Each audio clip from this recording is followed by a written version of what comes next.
네. 이번에도 조회수를 각오하고 올리는 에릭 번의 어록. 심리학자들의 명언 700에서 가져오고 있습니다. 반갑습니다. 사실 이건 거의 자신과의 싸움입니다.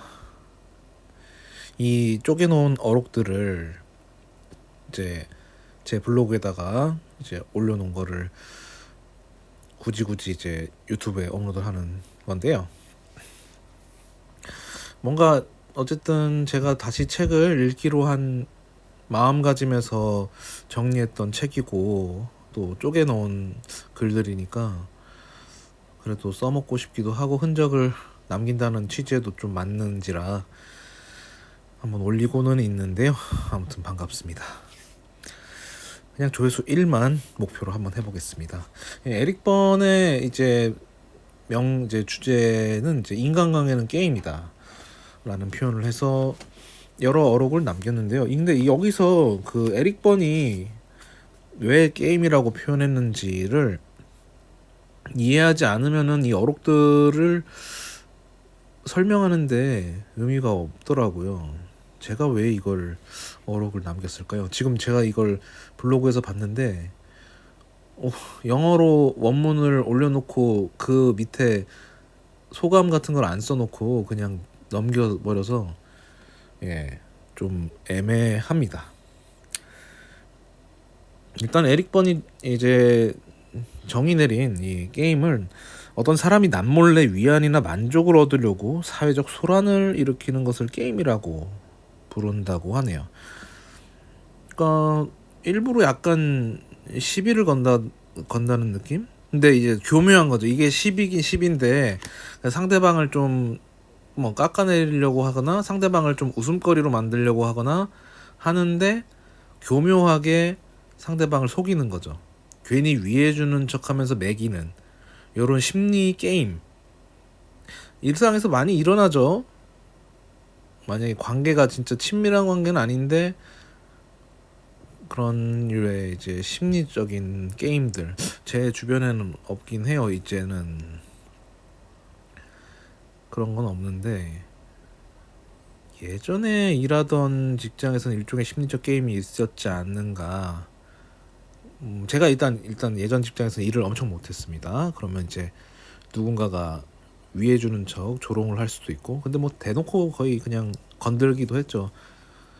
뭐 면박을 준다거나 뭐 이런 경우가 꽤 있었는데 이것도 게임에 들어가는지 참 애매하네요. 여기서 봤을 때는 약간 교묘함이 중요한 것 같아요. 심리 게임이니까 상대방이 기분이 나쁘지만 또 화를 내기엔 애매하게 만드는 그런 사회적 소란이라고 표현을 하는 게 맞는 것 같습니다. 이게 커지면 또 개인 간의 개인 혹은 집단 간의 집단, 뭐 국가 간의 국가 이런 식으로 갈 수도 있겠죠. 이 게임이란 게 그냥 일상의 그 사람과 사람 간의 대화가 아니더라도 뭐 국가 간의 뭐 외교적인 언어 사이에서도 교묘하게 상대방에게는 손해를 끼치고 나에게는 이득을 취하게 하는 그런 조항들이나 발언들, 국가 간의 대화, 정상들 간의 대화 속에서도 나올 수 있는 거기 때문에 게임은 어디에서나 진행되고 있지 않을까. 그래서 에릭 번이 제시하는 인간관계는 게임이다 라는 표현이 어떻게 보면은 이 인간 사회에 계속 교묘하게 펼쳐지고 있지 않나 싶습니다. 다행히 제 주변에서는 게임이 일어나지 않긴 하는데 아무튼 한번 어록을 몇 가지만 추려보겠습니다. 일단은 제가 565번 내용이고요. 사람들이 속임수를 쓰는 이유는 본인의 욕구를 스스로 대면하고 타인에게 직접적으로 드러내기 싫어서이다. 이 게임을 다 진행할 때 가진 기본적인 요소가 아닌가 싶어요. 속임수. 그러니까 나는 뭐 어떤 이 사람보다 좀 더 우월함을 보여주고 싶은데 그걸 직접적으로 표현하면 너무 짜치는 것 같아. 그래서 괜히 이 사람을 살살 속임수를 써서 뭐 약간 깎아내린다던가 뭐 그런 식으로 하겠죠.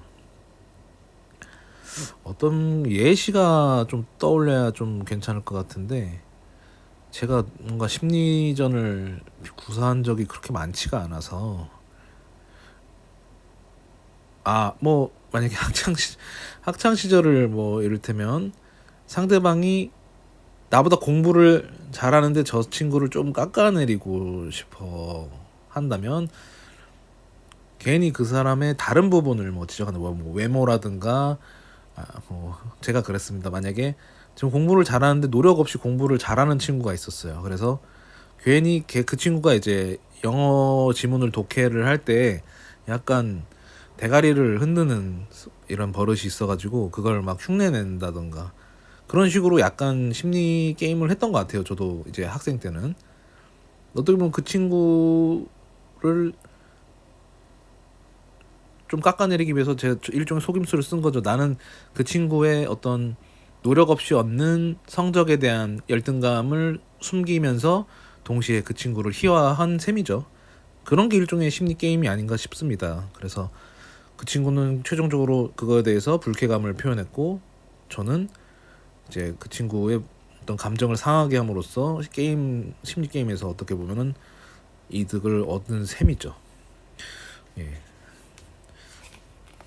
이렇게 속임수는 기본적으로 게임에 적용되는 요소라고 볼 수가 있겠네요. 이어지는 567번.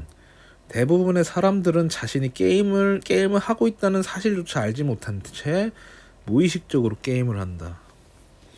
재밌어요. 또 하나의 사례가 나오는데 예전에 제가 뭐 기숙사의 학생회 같은 걸 했었습니다.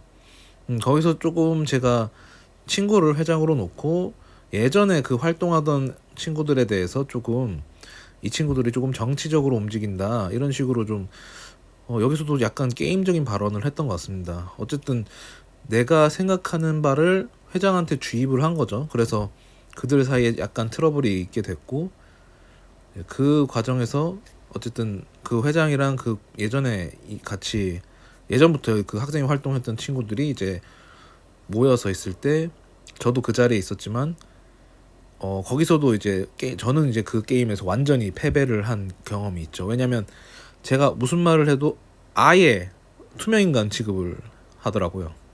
거기서 완전히 게임에서 진 사람이죠. 내가 무슨 말을 하든 나는 그냥 없는 사람 취급하는 것으로서 그 친구들에게 있어서는 그게 일종의 게임인 거죠. 이 상황 자체가. 근데 그 사람들은 자신들의 행위가 되게 정치적인 거고 심리적으로 게임을 하고 있다는 사실을 전혀 모르죠. 그냥 학생회가 잘 안 되고 있으니까 지적을 하는 것뿐이고 나는 딱히 참여를 안 하는 학생이기 때문에 그냥 할 말이 없었던 건데 그게 일종의 무의식적인 다 게임이라는 거죠. 그 사람들이 어떤 선한 의도를 갖든 악한 의도를 갖든 그런 건 관계없이 그것이 일종의 심리 게임의 일환이라는 거고 그것들이 일상에서든 뭐 어떤 단순한 저작거리든 학교 생활이든 사회생활이든 이런 식으로 우리도 모르게 다 게임이 진행되고 있는 것을 의미할 수 있는 사례라고 볼 수 있습니다. 생각해보니까 게임을 많이 했네요 제가. 예. 그리고 또 569번. 게임이란 말 때문에 게임이 반드시 재미있거나 심지어 즐기는 무엇인가를 의미한다고 생각해서는 안 된다. 심리게임은 때론 이혼이나 살인, 재판 같은 무서운 결과를 낳을 수도 있는 진지한 것이다. 그렇죠. 지금 심리게임은 결국 남을 속이거나 그런 어떤 관계 속에서 우위를 점하려거나 혹은 상대방을 누르거나 혹은 파괴하려는 경우까지 벌어지니까요. 게임이라는 것 자체가 일종의 전투라고도 볼 수 있는 거잖아. 심리전이란 표현이 괜히 나오는 게 아니죠. 게임이라는 게 정말 놀이라고도 볼 수 있지만 어떻게 보면 상호 파괴적인 결과를 가져올 수 있는 내용입니다. 상대도 게임을 하고 있고 그 게임에 개입되는 순간 어느 정도 그 상대방도 내가 지금 게임에 개입이 되어 있거나 느끼는 순간부터는 서로 속임수를 쓰다가도 지지 않으려고 하겠죠. 결국 게임이라는 거는 승자와 패자가 있는 건데 서로 게임이라는 걸 인지하는 순간부터는 정말 상호 확증 파괴가 무엇인지 알 수 있겠죠. 누구 하나 핵무기를 터트리면 서로 죽는 상황이니까요. 심리 게임이라는 게 참 무섭다는 걸 방증할 수 있는 어록이었고요. 아직은 제가 심리 게임을 통해서 위험한 순간까지 간 적은 없어서 다행히 이에 대한 사례는 없습니다. 다행입니다. 그 다음에는 어떤 내용을 다뤄볼지 이제 거의 마지막 막바지 두 가지를 말할지 아니면 두 가지가 지금 남은 게 비슷한 내용이라서 한번 같이 이제 차례로 바로 읽어보겠습니다. 578번 자각과 자발성, 친밀감을 획득해 스스로 자율적인 인간이 된다면 게임 없는 진짜 관계를 맺을 수 있다. 580번 우리는 왜곡된 내면의 표출인 게임보다는 친밀한 교류를 반복해야 한다. 게임이란 거는 결국 상대방의 우열이나 승패를 가지는 그런 어떤 심리전이니까 그런 계산 없이 솔직하고 진솔하게 진짜 친밀감을 쌓을 목적으로 인간관계를 접하는 게 어떨까 하는 훈훈한 결론을 이제 어록을 통해서 보여주고 있습니다. 이게 뭔가요? 약간 심리게임에 대해서 냉철하게 분석하고 나온 결론이 약간 동화 같은 결론이긴 한데, 그러니까 심리게임은 일어날 수밖에 없지만 최대한 친밀감을 갖는 관계를 자꾸 만들어 나가는 게 좋다. 제가 봤을 때는 이제 인간관계 혹은 이 일상에서 벌어지고 있는 이 게임 자체를 막을 수는 없는 거라고 이제 에릭 번은 이제 분석을 했겠죠. 근데 사람이 이제 계속 그런 게임 같은 심리 게임 같은 관계만으로 일상을 보내면 정말 공허하고 피폐해지지 않을까 하는 이제 결론 속에서 나온 내용이 친밀감을 토대로 한 인간관계의 형성, 되게 아름답고도 정답인 내용이긴 하지만 쉽지는 않죠. 그렇다고 심리게임에 단련된 인간으로 산다는 거는 거의 소시오패스가 아닌가 하는 생각도 들고요. 아무튼 심리게임이라는 것 자체에 대해서 조금 이해할 수 있는 시간이 됐고, 나도 내 삶에서 꽤나 게임을 좀 한 사례가 있구나라는 걸 느꼈고요.